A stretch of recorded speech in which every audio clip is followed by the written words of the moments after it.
Hey guys, what's up? Welcome back here to today's edition of the Fishing Teacher, and really appreciate you guys checking today's video out and spending a little bit of time with me because we're going to be talking about swim jigs today, specifically the Megabass Uoze Swimmer Swim Jig. I'm going to show you guys how to set this up, how to modify it, and talk a little bit about how to fish it because coming up this spring, guys, this is a bait that you're going to want to have. Once that water temperature starts getting into the 50s, a swim jig is deadly for pre-spawn bass, so we're going to get into that in today's video. Also, guys, just a couple quick things before we get started. I want to remind you about the sale going on my Silverbat Series RB2 and RB3 Series sunglasses from Silverbat. If you get a pair by the end of this month, you can get them at 50% off. So I'll put the Silverbat link in the description, guys. And the optical clarity in these Silverbat lenses is second to none, guys. You can see so much in the water with them that you can't see with other glasses. I think you guys are really liking there, so really appreciate that. Okay guys, here is the Megabass Uoze Swimmer Swim Jig. And also guys, I'll link this in my Tackle Warehouse link in the description, the swim jig, if you guys would like to pick one up. This is the best swim jig on the market, period. And let me show you why. First of all, it's got the fish head design, which this is an original Megabass design. Guys, all of the fish head type jig heads that you see today are a copy off of Megabass. Megabass was the first to come out with this fish head design like that. And it really makes the swim jig, the design of the head makes it go straight through the water, doesn't roll off to the side. It's got a nice light weed guard in it. It's got a nano coated hook. There's several different sizes. This is a small one.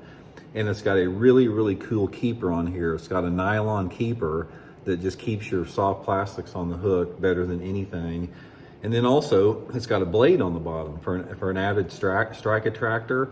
So this is a really big deal, especially when those fish are feeding on shad. Now, I couple this up, the way I do it, I take a 4-inch Megabass spark shad here, and I'm gonna modify it, I'm gonna cut it off. I'm gonna cut it off about probably halfway back like this, or it's just a short piece, and then I'm gonna cut some of the plastic off the bottom, and then I'm sort of gonna trim it up and make it a little bit more cylindrical on the top, so it'll fit on the jig better. But this little spark shad, guys, it has so much action in the water on a swim jig. Then I'm gonna carefully rig it on there. Based upon the size of the swim jig I'm using, I may, leave a little bit more on there, but this is the 3/16 ounce size, which is a small one right here. So I've got that. Then I'm gonna take my scissors and I'm gonna trim a little bit of the skirt back. I never want it uniform. I always want my skirt, sort of gnarly. Makes it look a lot more natural.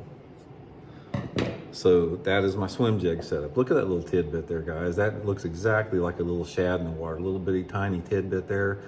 Megabass Spark Shad, Uoze Swimmer. Like I said, I'll link both of these in the description here. Okay, that's how you set it up. Next thing, as far as the equipment to use it on, guys, I prefer to use my swim jigs on a flipping stick.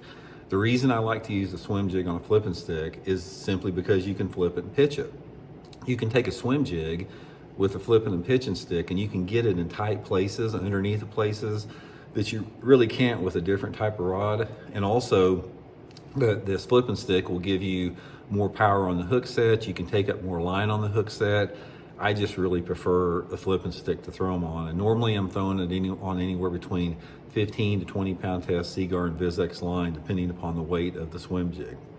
Okay, now for the pre-spawn, and the springtime fishing on a swim jig, we're going to talk about the areas because it's a little bit different than different times of the year. Swim jig is really good anytime the water's over 50, but the fish are going to be setting up on different type of cover based upon the month.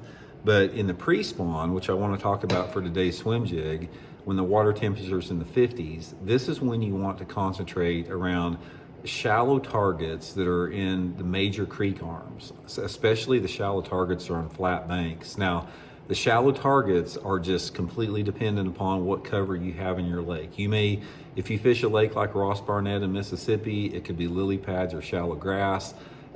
Different type of lakes, it could be, it could be riprap cover, it could be shallow rock, it could be some docks on flat banks, it could be lay down trees, whatever the cover is. Now, in the summertime of the year, you don't need cover because fish feed on bluegills a lot in the summertime, so you can just blind cast or just fish a swim jig on bare banks. But in the pre-spawn, you need to throw it around some type of an object. So think of it like a spinnerbait. It's like when you're spinnerbait fishing, you like to throw that spinnerbait around, some type of targets.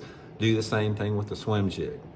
Now, another thing with the swim jig is a big key on the thing when you're working it is you want to keep your rod tip high on that flipping stick, and you want to keep the swim jig in sight about half the time and out of sight about half the time. So what I'll do based upon the water visibility, I'll keep the swim jig up near the surface where I can see it coming through the water, and then occasionally I'll drop it down just out of sight for maybe a couple feet, then I'll pull it up inside again. So I'm constantly going like this, down, up, down like that. But I want to be in sight of that swim jig about 50% of the time. And you're gonna find out that when you have that swim jig higher in the water column, closer to the surface, that is usually when the fish bite it, and they bite it a little bit more aggressively when it's high up there. Another piece of advice I'll give you on the swim jig is when you get the strike, especially when that swim jig is high in the water column, it's almost like a topwater bite. You're gonna see a boil on the swim jig if that bait is under, less than 6 inches of water. And there's a natural tendency is when you're reeling that swim jig through the water and you see that fish boil on it that you want to set the hook immediately.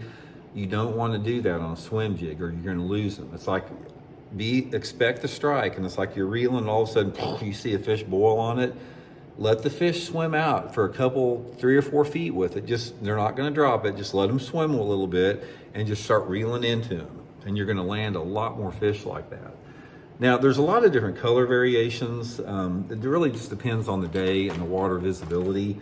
Usually I like some type of a perch pattern, like an orange or green or brown, or some type of a shad pattern. This is the 1/2 ounce model right here. This is the 3/16. And also, black can be pretty good too. I mean, I've caught quite a few fish during the pre-spawn early in the year on black, especially if you're in some type of tannic water or if the water visibility is pretty dirty. So if you got water visibility of around 12 inches or so, or maybe a little bit less, black is really good with a black trailer. Or if you fish around shallow grass or in Florida, black is really good on that as well. So anyway, guys, just a few quick swim jig tips. Give them a try this year. They are so fun to fish, and we'll talk later. See you.